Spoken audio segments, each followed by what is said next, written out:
Item Number SCP-6505.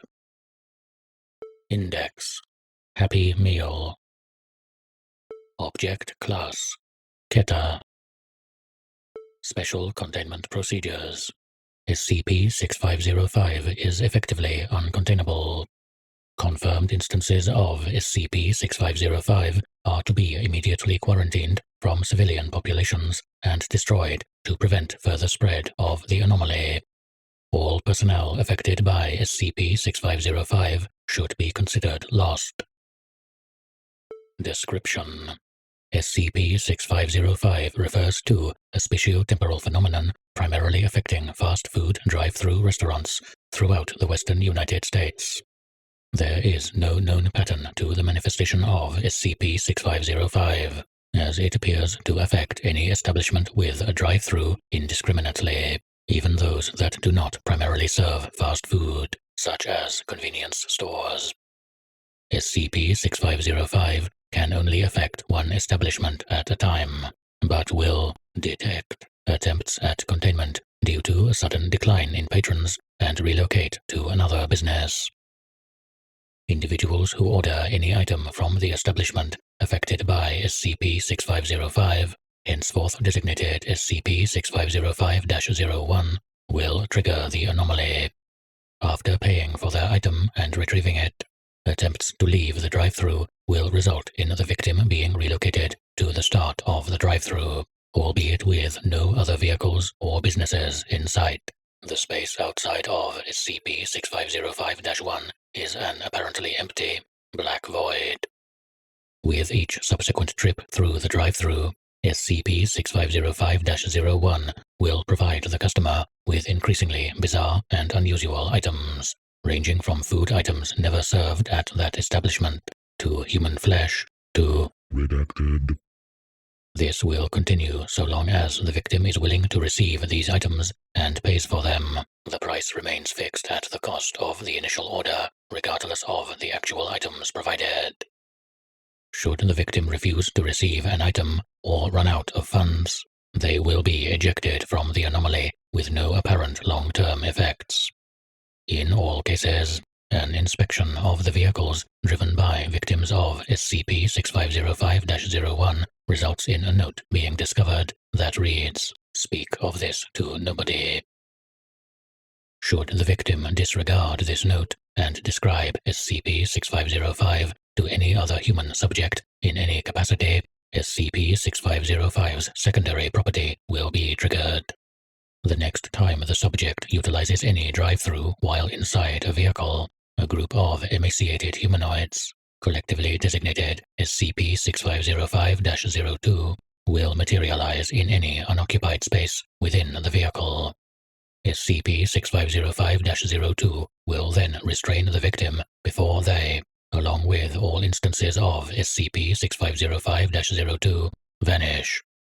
Based on analysis of file footage, it is believed that these individuals become employees of SCP-6505 and will appear as cooks, cashiers, or in a similar role during the next manifestation of the anomaly.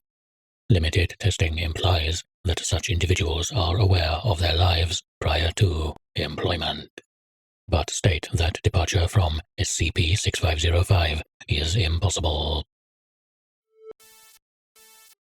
Addendum 1. Test Log 6505-01. Subject D2105 is outfitted with a body camera, provided a debit card linked to an account with $1,000, and provided a standard 4-door sedan. He is then instructed to drive to redacted, a confirmed host of SCP-6505. The following is a selection of notable items received by D2105 prior to ejection from the anomaly. Trip number 01. Item received. Initial order: large cheeseburger with ketchup, large fries, large soda. Items provided match the order exactly.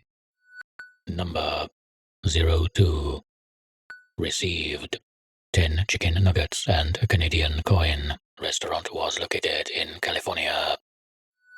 Number 06. Received a drumstick from an unknown bird, possibly an ostrich. Number 08. Received raw beef. Number 16. Received approximately 1 kilogram of methamphetamine. Number 17. Received a fully functional Game Boy Advance system with copies of several Pokemon video games. Number 22. Received a human heart capable of beating autonomously. When D2105 exerted pressure on the heart, it spoke in a voice similar to that of SCP-058, though did not exhibit any hostile behaviors. Number 35. Received a human index finger. D2105 began expressing a desire to cease testing due to a combination of exhaustion and stress caused by the nature of his circumstances. Number 37. Received a standard sheet of printer paper. A typed message on the paper reads, "Going so soon? We appreciate your business." Number 46. Received a cup of an unknown liquid superficially resembling black coffee. D2605 was instructed to ingest the liquid, and despite initial reluctance, eventually complied. Subsequent to ingestion, D2105 reported feeling highly alert and reinvigorated, with an unusually enthusiastic desire to continue testing. Number 48. Received a small piece of concrete and rebar with an appearance resembling that of SCP-173. The item moves autonomously when not directly observed, but is not hostile. Number 56. Received a copy of an album titled Funny Money by the American rap group Death Grips. Outside of this copy, such an album does not exist. Number 73. Received a photograph of D2105 with individuals assumed to be his close relatives. D2105 became emotional when exposed to the photograph. Per standard D-class reception procedure, D2105 was amnesticized, which should have precluded recognition of family members. Dr. Conrad expressed concerns regarding a potential information security breach, but testing continued. Number 77.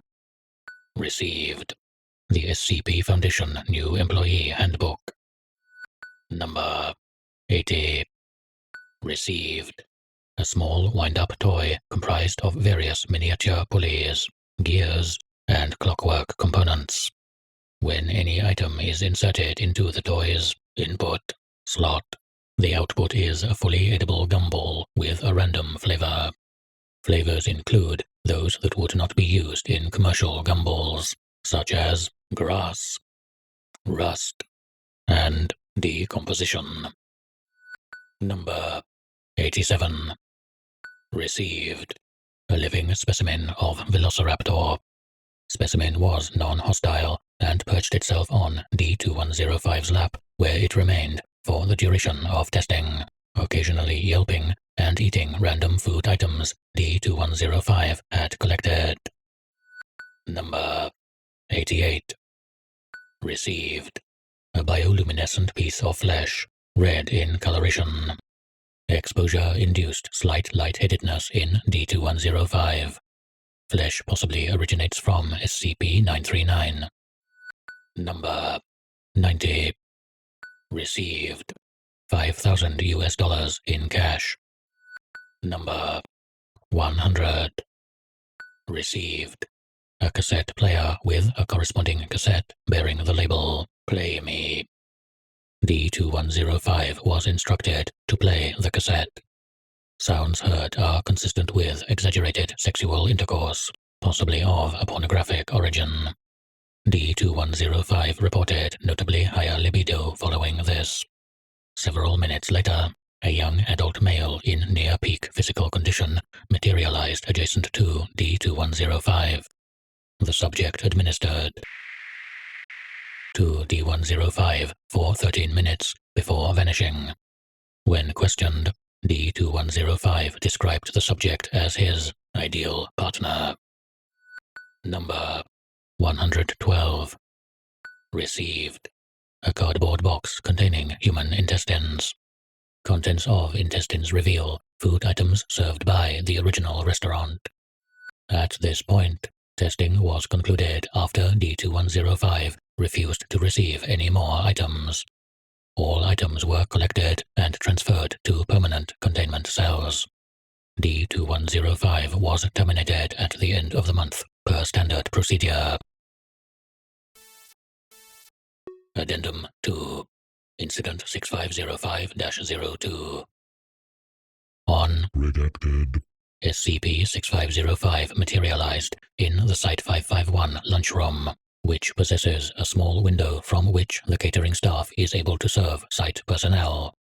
This is the only known instance of SCP-6505 manifesting in a situation that precludes the use of vehicles.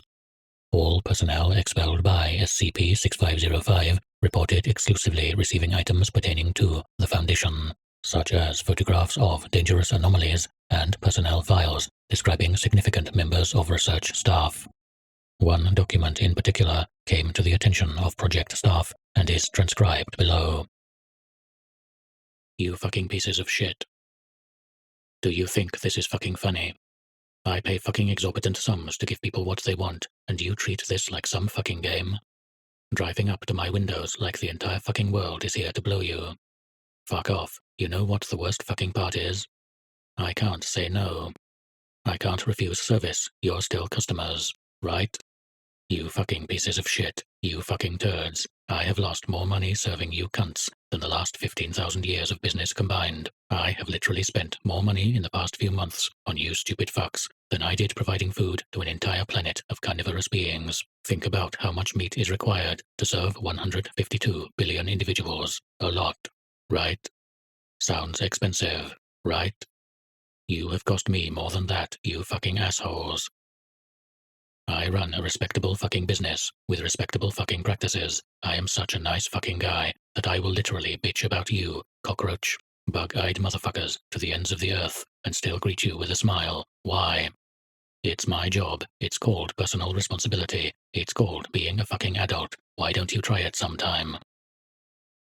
Hey, why did that guy we just served drive away after refusing to take an item and immediately get shot by 16 dudes with assault rifles? I don't know, Tammy. Maybe you should ask the cunts who think it's necessary to send the same guy through the drive-thru a billion fucking times why they gun people down in the parking lot. Great for business, right? Come on down to my restaurant. You'll immediately get gunned down like it's World War II if you even fucking contemplate driving away. What the fuck is that? What the fuck is wrong with you? Oh, look, another one. Another prisoner. Another Foundation employee. How cute. Gee, what is he going to do you think?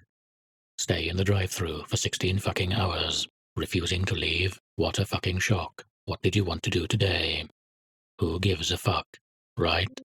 I have to spend the next 3 days of my life in a drive-thru. I don't even know who half these fucking people are. God, I fucking hate you. Anyway, I hope this letter reaches you. Stop fucking around with me. I don't live to serve you like some fucking butler. Get a job, you fucks. Stop fucking with me. Please. Yours. Malcolm T. Hamburgerson, CEO, Interdimensional Eateries, Incorporated.